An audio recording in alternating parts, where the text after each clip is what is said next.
The chair of independent media, Dr Iqbal Survé, told the inquiry into the Public Investment Corporation that if his company Sagamartha had listed on the New York Stock Exchange, it would have had a bigger valuation than the banking group ABSA.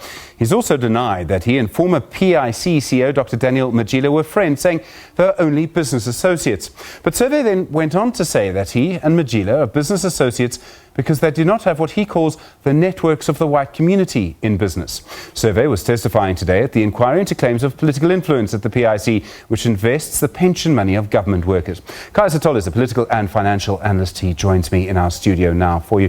Khaya, good evening to you. Survé's been called because of claims the PIC did not follow proper procedures in investing in his companies.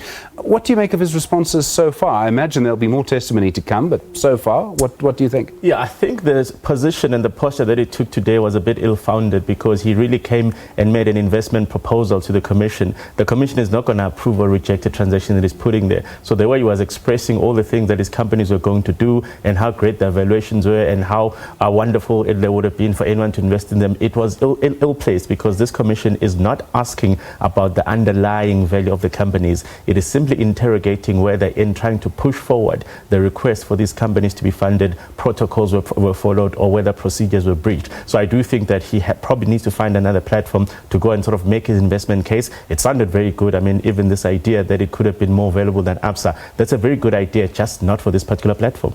I mean, in the end, this comes down to the question, I suppose, of whether or not the PIC did the right thing in investigating in IO Technologies and Sagamartha in the way that it did, IO Technologies actually.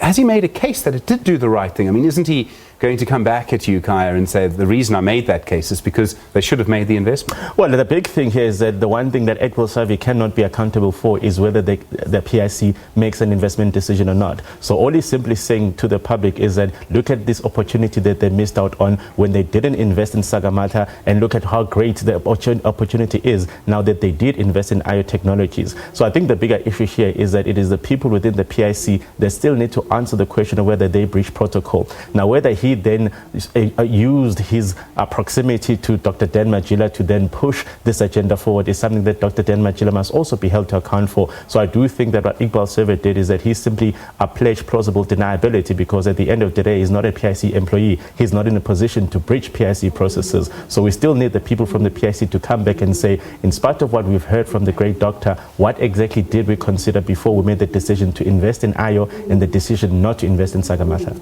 I mean, in the end, this might come down, in fact, to how we evaluate the relationship between Dr Matjila and Dr Survé.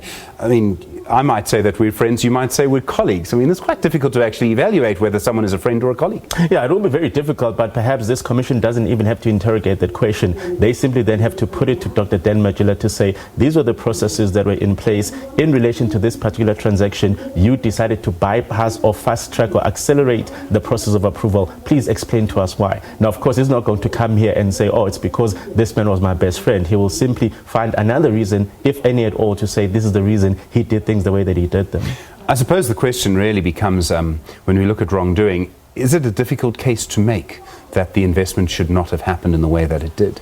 Look, the information that has come to the fore seems to be conflicting, because if you listened to the testimony just today, this is perhaps the greatest company that's ever been conceptualized, according to Dr Iqbal Survé. Unfortunately, the people that had to evaluate the investment proposal at the PIC didn't share that information at that point in time. Now, what he also seems to say is that the JSE has been ill-informed, the CIP has been ill-informed. In fact, everybody is wrong about these entities except for himself. Now, his particular reasoning for why this company was not listed on the New York Stock Exchange is that it couldn't even submit its financial statements on time.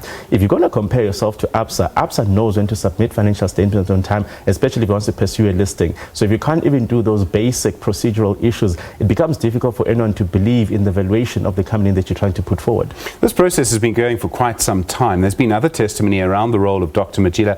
If I remember correctly, at one point he actually came back early from leave precisely to make a decision for the PIC to invest in this particular company. Yeah, but apparently they're still not friends. So again, as I said earlier on, it's Dr Matjila whose testimony is going to be quite critical for this particular commission, assuming that he does come forward to testify. We know from the New Jet inquiry that the main man at the center of that inquiry decided not to exercise the option to testify.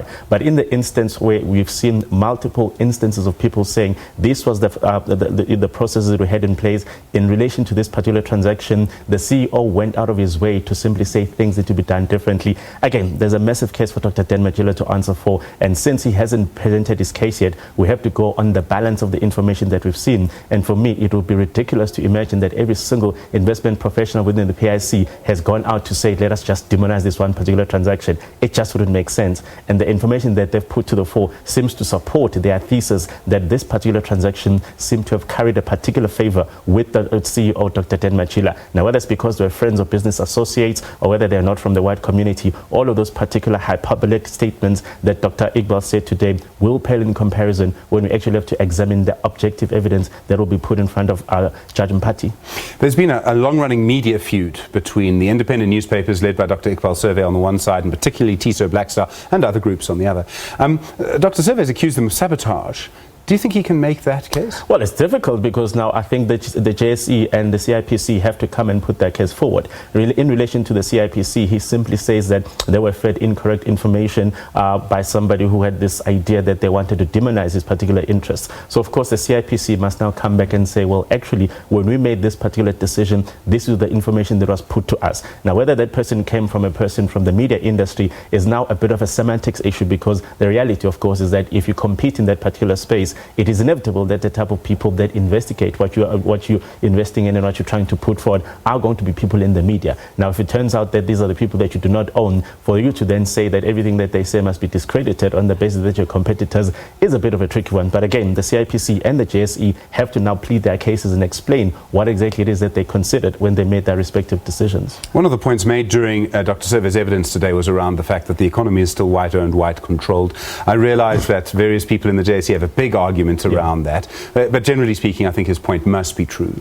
The Public Investment Corporation, there's a much bigger debate to have around whether or not it should actively have as part of its mandate to change that. In other words, it should, to put it bluntly, I suppose, invest in black-owned companies to give them the capital they need. Do you think as a country that's what we should be doing? We are talking about the biggest investment fund in Africa. The big issue relating to the PIC, of course, is that what tends to pale in comparison in all these conversations are the people that actually own the money that belongs to the PIC. And these are the people who have entrusted their pensions with the Government Employees Pension Fund. Now, the big issue in relating to investment is that every single investment carries a particular risk. The question here is that when you look at the risk profile of the company you want to invest in versus the returns that you think you might generate, that's when you make a decision. Now, what tends to happen with the PIC is that there is this confluence of ideas which says that they must chase the economic return, which is to get the best profitability possible, and also have to fulfill a particular social mandate. What nobody has quantified yet is what exactly that social mandate ought to be. So, for example, if I invest in any other asset manager and I say that I want a return of 10%, what does a person whose money goes via the GEPF into the PIC then say about that? Do they say, I will accept a 9% return provided that that 1% I'm sacrificing goes towards, perhaps some social infrastructure spending? Nobody's ever quantified that conversation. So it becomes difficult to listen to conversations that say that the PIC has got the primary responsibility of facilitating this growth and this explosion in black business. Because let's face it, black business also has a duty to say, look, we will come to the PIC and bid for funding, but we're also going to bring proposals to the PIC that are of such merit and of such a huge profitability profile. The PIC will have absolutely no reason to reject us. And unfortunately, in this particular case, this has been tainted by the political issues and the entire fiasco going around the PIC. So I do think that we are conflating particular issues. If we want to have the conversation about what the PIC's mandate ought to be, should it be a balance of the social returns and the economic returns? Let's have that conversation away from the hysteria of this commission. Khaya, thanks so much. Good to see you. Really do appreciate the time. The political and financial analyst, Khaya Sithole. SABC, of course, has more.